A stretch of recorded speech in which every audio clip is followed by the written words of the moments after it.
নমস্কার বন্ধুরা, মুনিয়ার রন্ধনশৈলী চ্যানেলে আপনাদের সবাইকে স্বাগত। আশা করি আপনারা সবাই খুব ভালো আছেন। বন্ধুরা, আজকে যে রেসিপিটা শেয়ার করছি আপনাদের সাথে সেটা খুব সাধারণ হলেও আমার কাছে কিন্তু ভীষণ স্পেশাল, আর এটার সঙ্গে আমার অনেক স্মৃতি জড়িয়ে আছে। আর এই রেসিপিটা কিন্তু আমার মায়ের রেসিপি, যেটা আজকে আমি আপনাদের সাথে শেয়ার করছি। এটা আমার মায়ের থেকেই শেখা। আজকে তৈরি করবো চিকেন স্টিউ। মূলত শীতের ফ্রেশ সবজি দিয়ে এটা আমরা সবাই তৈরি করে থাকি, তবে আমার মনে হয় বছরের যে কোনো সময় এটা তৈরি করে খাওয়া যায়। এই স্বাস্থ্যকর চিকেন স্টিউ স্বাদে যেমন উপাদেয়, তৈরি করা কিন্তু ভীষণই সোজা, আর এটা তৈরি করতে সময় লাগে ভীষণই কম। চলুন তাহলে আর বেশি কথা না বলে চটপট তৈরি করে ফেলি স্বাস্থ্যকর এবং উপাদেয় এই চিকেন স্টিউ। চিকেন স্টিউ বানানোর জন্য এখানে আমি কয়েকটা সবজি নিয়েছি, আর সবজিগুলোকে লম্বা লম্বা করে কেটে নিয়েছি।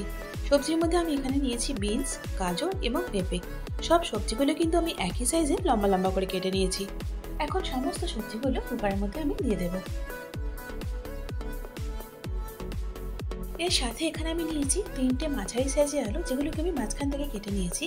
আর নিয়েছি 4টে পেঁয়াজ, 2টো মাঝারি সাইজের টমেটো, 6 কোয়া রসুন এবং 1 ইঞ্চি টুকরো করে নেওয়া আদা।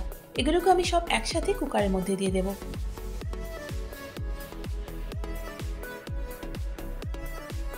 এখন কিছু গোটা গরম মশলা আমি কুকারের মধ্যে দিয়ে দেবো।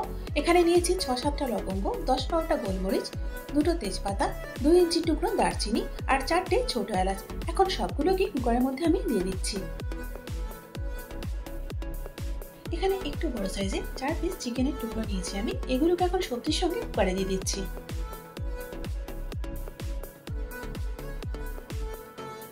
চিকেনের পর এখন এখানে দিয়ে দিচ্ছি 1 চা চামচ থেঁতো করে নেওয়া গোলমরিচ। আমি গোলমরিচটা কিন্তু সাথে সাথেই থেঁতো করেছি, তাই এর গন্ধটা খুব সুন্দর লাগে।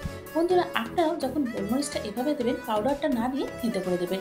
এবার দিয়ে দিচ্ছি স্বাদ অনুযায়ী নুন। এবার দিয়ে দিচ্ছি 3 কাপ জল। জলটা আপনারা আপনাদের প্রয়োজন অনুযায়ী কম বা বেশি করে নেবেন। আমি এখানে 3 কাপই দিলাম।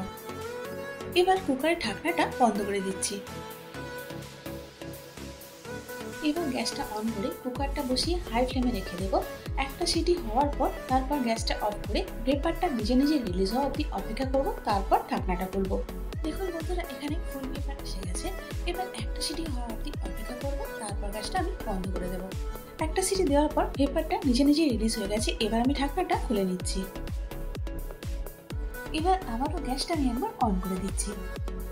এখন স্টুয়ের মধ্যে দিয়ে দিচ্ছি 1 টেবিল চামচ মাখন। অনেকে কিন্তু এই মাখন খেতে চান না, সেক্ষেত্রে না দিলেও চলবে। এখন চিকেন স্টিউটাকে সামান্য ঠিক করার জন্য আমি দিয়ে দিচ্ছি 1 টেবিল চামচ কর্নফ্লাওয়ার। এটাকে আমি 2 টেবিল চামচ জল দিয়ে গুলে নিয়েছি। স্টিউটা কিন্তু খুব ঠিক হলে ভালো লাগবে না, আর সেই জন্য এটা খুব পাতলা করে দিতে হবে। এবার এটা দিয়ে আমি একবার ভালো করে চিকেন স্টিউটা নাড়াচাড়া করে নিচ্ছি। সকালে অথবা সন্ধ্যায় মা কিন্তু প্রায় এই চিকেন স্টিউটা করে দিত, অথবা কখনো শরীর টরীর খারাপ হলে যখন এরকম গরম গরম এক বাটি চিকেন স্টিউ খেতাম, তখন শরীর আর মন দুটোই বেশ চাঙ্গা হয়ে যেত।